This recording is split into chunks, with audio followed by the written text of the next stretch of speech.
Well, hey everybody, had a couple good questions come in, so let's hop right to it. Michael asks, basically, where do I get my wood? And I've kind of mentioned this before a couple of times, but um, I get most of my wood from a local guy around here. I don't want to throw his name out on the worldwide internet because he doesn't really, he's not like, he doesn't really want me to, I don't think. So I'm not gonna spill the beans, but it's a local guy, real small operator, but he has a lot of wood, and he sells me for a fair price. And he mostly deals in black walnut, like what I made this banjo neck out of here, which usually looks like this. It's just dark black, almost black wood.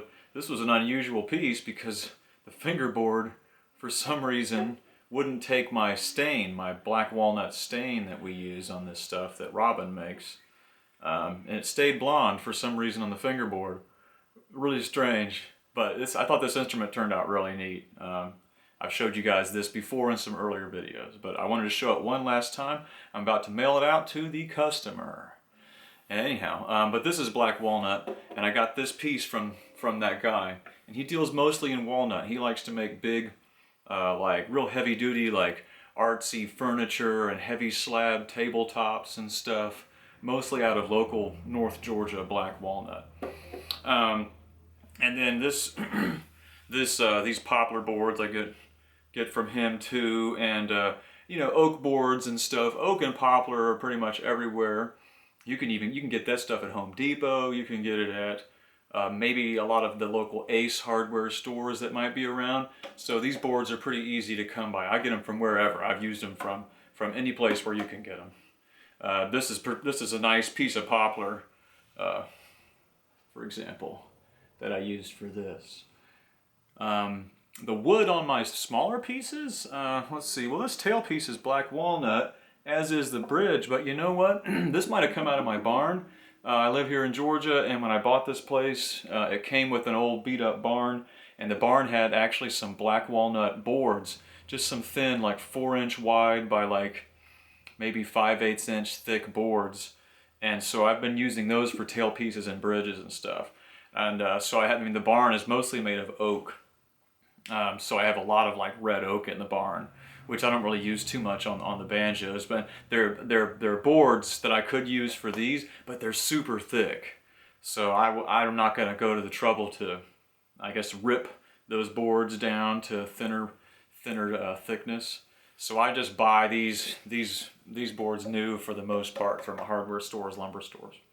So that's that answer, Mike. And there's a lot of like there's a lot of like hobby wood stores out there that will sell you small pieces, like a piece you can make a neck out of, or if you need like some nice blocks for tuning pegs, I would recommend just getting on the internet, looking in the yellow pages if you've got a copy laying around, and looking for like hobby like wood dealers and stuff. It's not too hard to find. I bought some neck pieces before from these guys that sell like hardwood, like exotic wood scraps.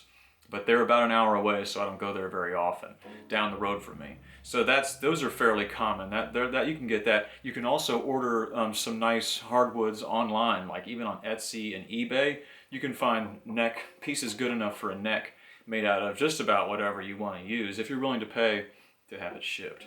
So that all works. I haven't ever bought any wood off of eBay or Etsy or anything, I don't think, but I would if the price was right and if I needed it or wanted it. Okay, so the next question, I'll do one more here. Alex says my question or request is that I would remember the tunings for songs a bit better if you use the names for them. For example, sawmill tuning, which is one of the only tuning names I know.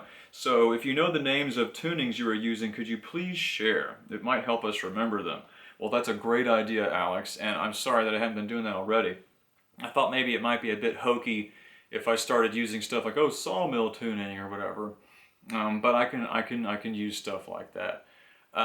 So one thing I can talk on this briefly is kind of interesting. The man that I learned most of my music from, George Gibson, from Knott County, Kentucky. So up there he says the way that they name tune, they didn't use really necessarily very often terms like sawmill tuning or double C or minstrel tuning which apparently wasn't used at all, or hardly at all. So what they used was whatever the song that was most commonly played in that tuning in the area is what they would name the tuning after. So for example, in Knott County in earlier days, according to George Gibson, and we can use this for as our little to start with, to name these tunings. So standard G tuning, they called Cripple Creek tuning, because that was a tune that was very commonly played out of standard tuning. So they knew the relative tune to get that sound, and they knew that it's Cripple Creek tuning. The tuning that you would go to for Little Birdie, which is, I can't even remember it off the top of my head right now, but they called that Little Birdie tuning. What we might call double C, they called hook and line tuning. The minstrel tuning, apparently, GCG, BD, they apparently did not use, so there wasn't a name for that. And then I think what we call sawmill tuning mostly today, I think they most commonly refer to as pretty poly tuning or something like that. You get the idea. I don't want to beat you guys over the head with it to death. It's a basic concept. So we can use that kind of thing. I can use sawmill, double C for names. And then if it's a more obscure tuning or something like pretty or like Little Birdie tuning, we can just call it Little Birdie tuning. Like Little Birdie is pretty much the only song that's played out of that tuning. Oh, there's also East Virginia tuning, FFGCD, I think. So that's and pretty much almost only East Virginia is played out of that. Yeah. Okay, guys. Well, it's getting to be a lengthy video here, and I just wanted to answer those two brief questions. I'm still recovering from the Brooklyn Folk Festival that I went to up in New York City this last weekend. Maybe you can tell I'm a little bit tired, but anyhow, I wanted to get back on here and answer those questions as quick as I could. So thanks for watching. Thanks for contributing and participating, and I will talk to y'all later.